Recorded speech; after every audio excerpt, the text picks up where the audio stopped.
So Arc Raiders just dropped episode 2 of the life of a raider, like a documentary for it. We're gonna watch some of that here.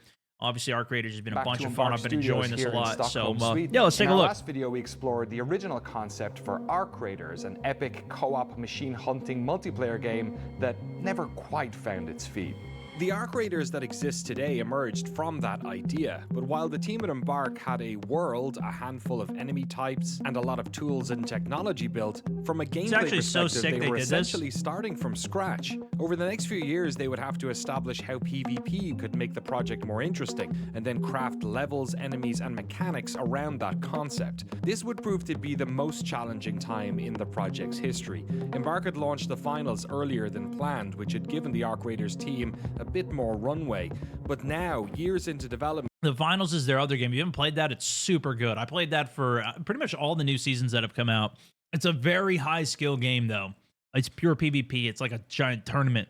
The clock was ticking louder than ever. Yeah, it's in really this good. video, we're going to cover several fascinating aspects of game design that one's free. In this period, from how the game looks and sounds to how the levels were split apart and reassembled. The work that went into wrapping all of this into an extraction shooter form with interesting progression, what happened when they made the decision to drop free to play, and a lot more. But before the team could get to any of that, they'd have to answer one fundamental question. What aspects of the original Pioneer concept would be retained, and what new ideas would come to the table? I think they were saying in the last one that it was originally going to be a PvE game, and then I guess they weren't having a lot of fun with it. I never got to watch the full thing. That's what I was hoping to do, but we're starting with episode 2 here, because I think a lot of you guys have already seen episode 1. A lot of people will leave the planet when it goes south. Daddy, so we call that the Exodus in our lore. And then we have the ecological collapse itself, the depopulation across the globe, and then we start our game much, much later when we are following a generation of people who has no concept of the world that we live in today. So we don't want to carry this sense of loss. We needed to establish that the machines themselves were able to dominate the surface. Naturally, we will be the one underground. If you want something from the top side, you ask a raider. If we were to have a world realistically depicted in what had happened in this world, there would be nothing left. So we'd taken loads of liberties in having things still have a material quality and a sort of nice appeal to it. You try to have this approach of having very naturalistic lighting. And that, for one, brings out a lot of inherent qualities in the things. We don't use a lot of color grading or anything like that because we want to balance everything to have a very naturalistic look. And then we can sort of push the things that need pushing in order to achieve this sort of Torn, appreciate you, man. First of all, we needed to understand this new category of games. We spent a lot of time playing that. And for me, I know him! Fairly easy. I played a lot of extraction shooter games before. I talked to him quite a bit at DICE Stockholm. And there's great games out there. So what can we learn? And we knew from the beginning that the world and its narrative wanted to be... There was something in the market that we felt like there isn't really a game here that speaks to you in that way. So if you're interested in this world and exploring it and learning more about its events and maybe participating yourself in the events of this world, that felt like a pretty clear opportunity for us. Instinctively, a lot of us were just feeling that needed to be there. The original version of Arc Raiders was based in one massive open-world map, but to make a game about looting and finding cover and exploring and listening to threats, the team was going to have to take an entirely new approach to level design. So, what areas from Pioneer's world could they reuse, and where would they have to start from scratch? How would the levels in Arc Raiders look and play? So initially we have this massive world. That was the initial ambition, that every map that we have now would be a server, and then it would be like a battle royale, sending you to the center where the big robot would be, and we would kill the servers as they would go, and so on. Whoa! Then after the pivot, that would be obviously crazy. Two things came up. A game that is about looting, where looting is central. It sort of implies that there is a density in the world. Even if you go into a sort of singular room or an apartment, it needs to hold up for a player's expectations of exploration. I can't remember the exact number, but we used to have just a wide open world level where all these places existed. And I think today a single one of our maps has more props and actors in it than the whole of that world ever did. I think if you're on Bluegate, you can actually see Spaceport. It's one of those off in the distance. So that would make sense. Like they're actually located near each other. By a factor of 2 or 3. So we inherited what we call Dam and Spaceport from Pile 1. But they've seen tremendous work put into them because those were obviously made for a very different game that didn't involve loot or interacting with the environment or even doors for that matter. It didn't exist back then. Because we didn't have interiors, all buildings were empty, there was no props, because the game was not a game about the interiors, it was about moving towards the center, so we didn't care if there was a bed in... we still don't have toilets in our game, that's a nice curiosity. Whoa! We didn't, back in the day, we didn't even have fall damage in the game. Whoa! So at the first map that is very horizontal, Spaceport, you could jump from the towers, shooting and gunning and all of that, right? So I had to change a bunch of those things and put ways for it to go down. And then Spaceport's much wider open in terms of its spacing, so there's a lot of open ground that's exposed, and there's some tunnels and cover to make your way between places, but it becomes a bit more of a risk thing. So you see players kind of moving in rings around places and then finding their ingress and doing what they can, and they're trying to get back out again. So it becomes a bit harrowing, especially as the round progresses, where players naturally start collapsing toward the middle, as opposed to Dam, where everyone sort of either swaps sides or stays mixed into the geography around the area. But in terms of gameplay, the Dam we're slating that for kind of our first map players get contact with. It has kind of a lot of easier affordances for a new player.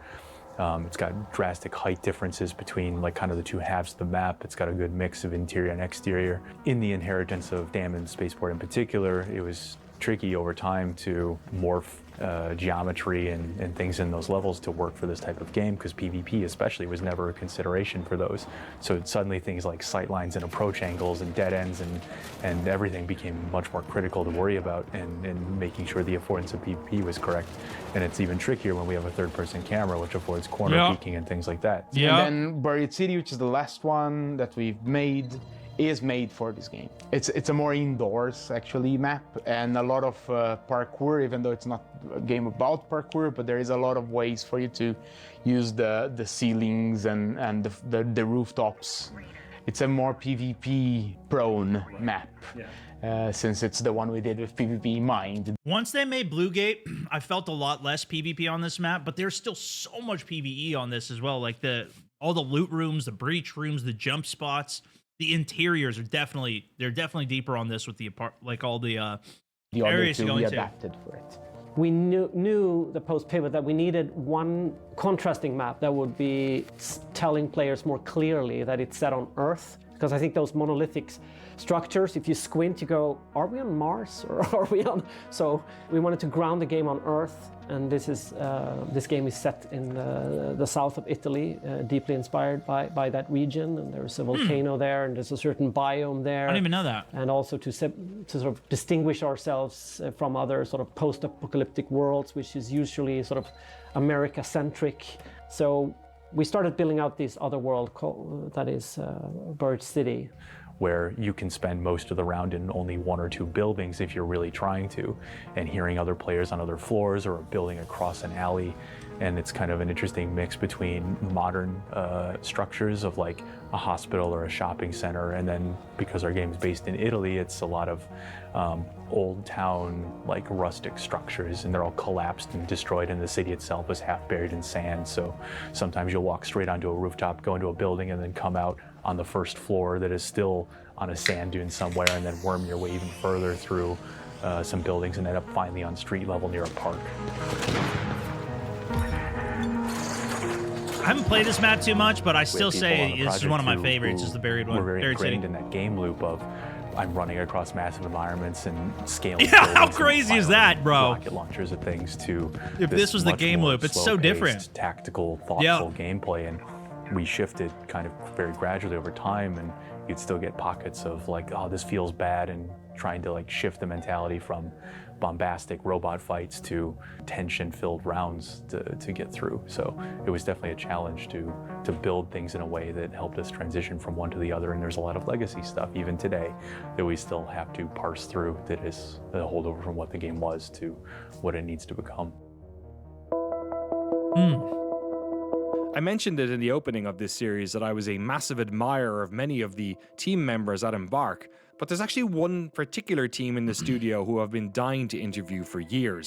Several members of the Arc Raiders audio team were previously part of the audio department at DICE, responsible for the award-winning soundscapes of those early Battlefield games, a series that pioneered brutally realistic weapon sounds. The audio design in Arc Raiders is critical Battlefield to the 1 audio was communicating so so much good to the players about the threats around them. But before we dive into that, I want to first know why realistic weapon noises have been a hallmark of this team. It was very different at the time. So I think a lot of people reacted to it just sounding different. Right. And by that time, not even movies had gone that route, really. So it was sort of a novel thing, I guess. I did service in the Swedish military because I'm so old that it was like a mandatory thing. Because I was a sniper in the military, so we had to do lots of shooting and shooting different weapons and also sabotage things, so we had to blow things up.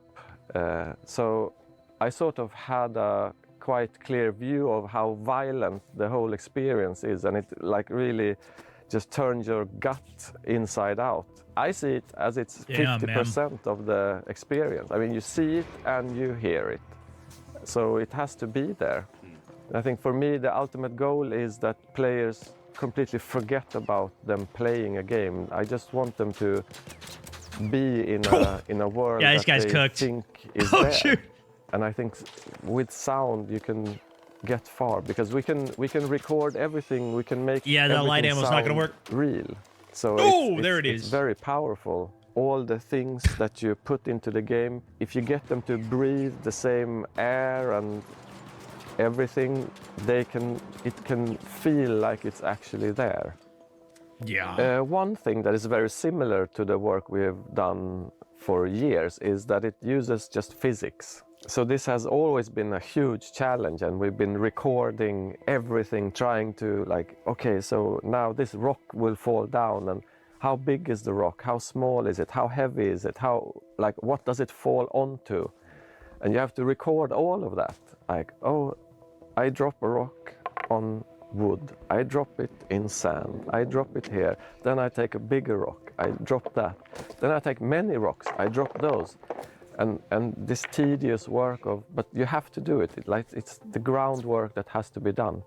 And these robots, it's just physics. And limbs. Okay, how do we do this? Okay, we need to measure all the joints and try to figure out what everything is going on inside of these robots. These are mechanical things. So we recorded mechanical things, hovering with drones and going up and down, and we use table fans, and we put stuff in the table fans. So when you start to destroy the drones, and then we just put pens in the... I gotta kill a couple leapers today.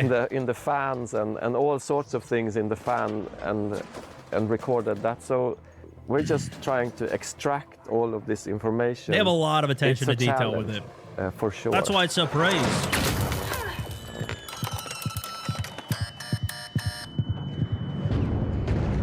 One HP! Literally one! Oh, he's so dead. What? How come the Rocketeer doesn't miss me like that? What?